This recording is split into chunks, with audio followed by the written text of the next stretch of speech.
What's up everyone? I'm Jamie with threelittlegoats.com and today is yet another soaping video. I'm still waiting for the girls to give birth.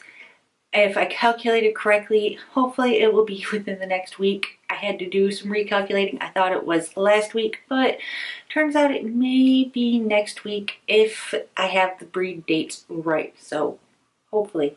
Hopefully we'll have some baby goats soon. But in the meantime, today I'm going to show you how I made my fun cookies and cream soap. I've used this fragrance oil in the past. I didn't make a video on it because I was testing the fragrance oil. And because of the high vanillin content, it does discolor a lot.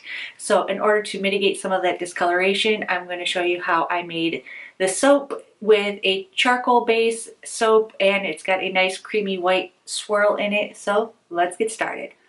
Alright guys, so I've got my oils already melted down in my container. I've got my goat milk lye mixture all mixed up, and right now I'm sitting at about 87 on my lye and about 82 on my oils, which is perfect.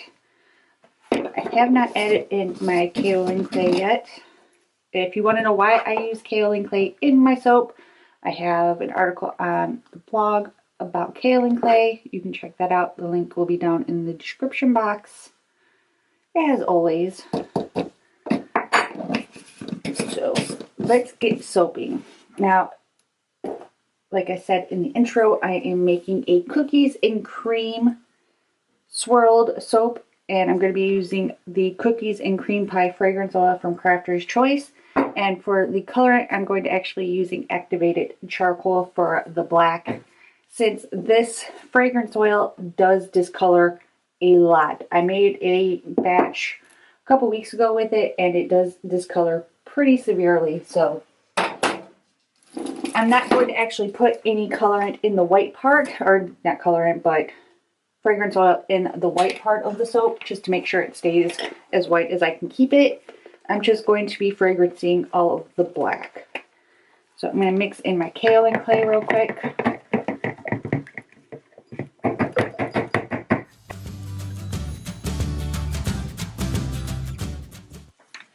Okay, so now that my kaolin clay is nice and incorporated, I'm going to add in my lye mixture very carefully. Let's give that a good scrape. Where's my spatula?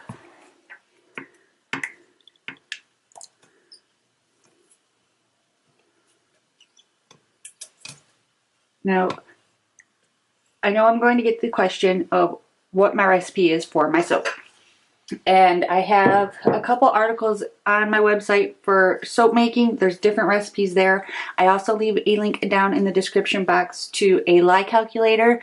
That way you can use whatever oils and butters that you want to use in your soap. You don't have to feel obligated to use the same exact recipe that I do. But if you want a recipe, there are some on my website. I use almost the same recipe for most of my soaps, if not slightly variant. But it's usually the same oils and butters that I always use, maybe just different percentages depending on what kind of mood I'm in and what I have on hand. So I'm going to give this a quick mix and bring this to a very light trace. And then I'm just going to pour some of this off into this container. This is just the container I use to melt all of my butters in. Now, the fun part, activated charcoal. If you've never used activated charcoal before, depending on what brand you use, where you get it from, you don't want to breathe around this. You don't want to have a fan running around this because it will get everywhere. And I can't get it open with my gloves on. Okay. So I'm going to try to do this without making a big old mess.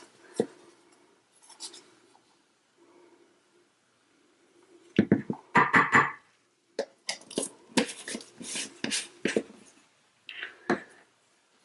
should be plenty. I'm just going to give this just a quick mix with my spoon so it doesn't go flying up everywhere when I turn the stick blender on.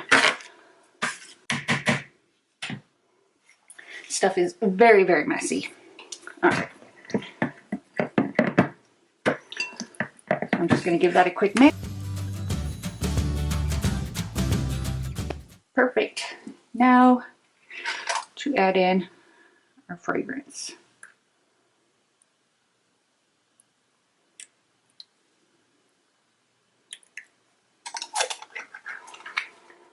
All right, let's do this.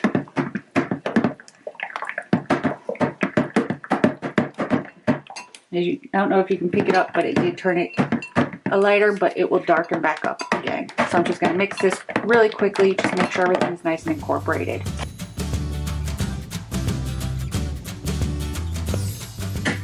Set that off to the side.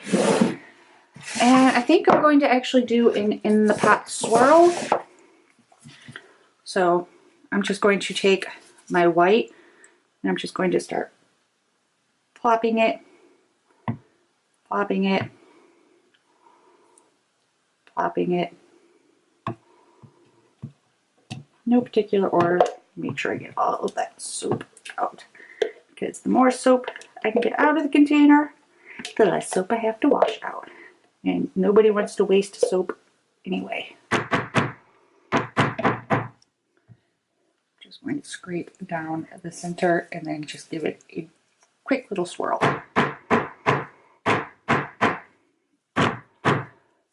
Alright. And then into the mold we go.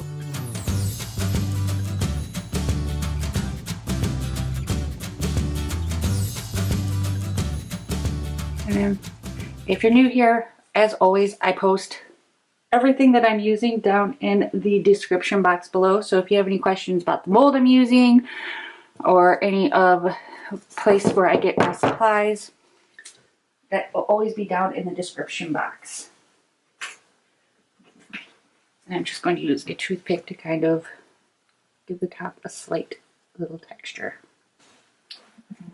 And then I've got I use 91% rubbing alcohol, and I'm just going to spritz down the top of this. And I'm going to let that sit for 24 to 48 hours or until it is completely hardened. And when it is ready to cut, I will bring you guys back. All right, guys. So here is the soap. I like the swirls. I took it out of the mold and let it set for a little while because I just hadn't had time to cut it, but I'm super excited. If you see my last video, you'll know I just got this brand new soap cutter from brambleberry.com. I will leave the link down in the description box if you're interested in checking it out. These type of soap cutters can be pretty expensive, so I wanted something that I knew was going to be able to last, but also wouldn't break the bank. And this was one of the cheaper ones that I could find, and so far I am really liking it. I paid for this myself, not sponsored, but I like it because it's got a lip right here on the side that you can just push your loaf up to and line up everything, no guesswork. And it comes with an extra few strings, and the strings are really easy to tighten as well as change out if you break one, which is really nice. So let's cut open this soap because it smells really good and I want to see what's inside. I swear cutting soap is like Christmas morning all over again. Plop. Let's pull out some soap. That's what it looks like inside. It looks really cool. It smells really good too. I like that.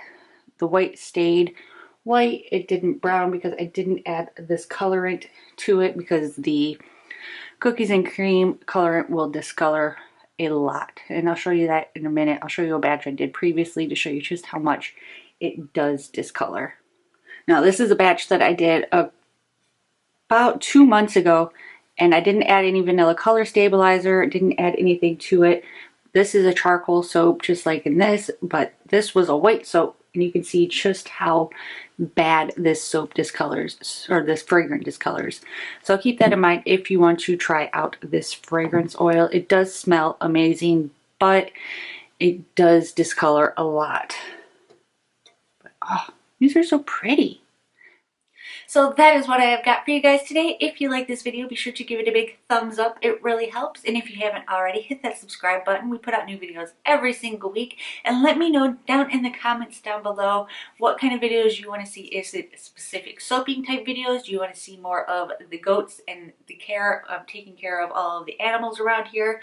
I know I want to be doing some gardening videos soon because spring is finally here, even though it's like 50 degrees and super windy out.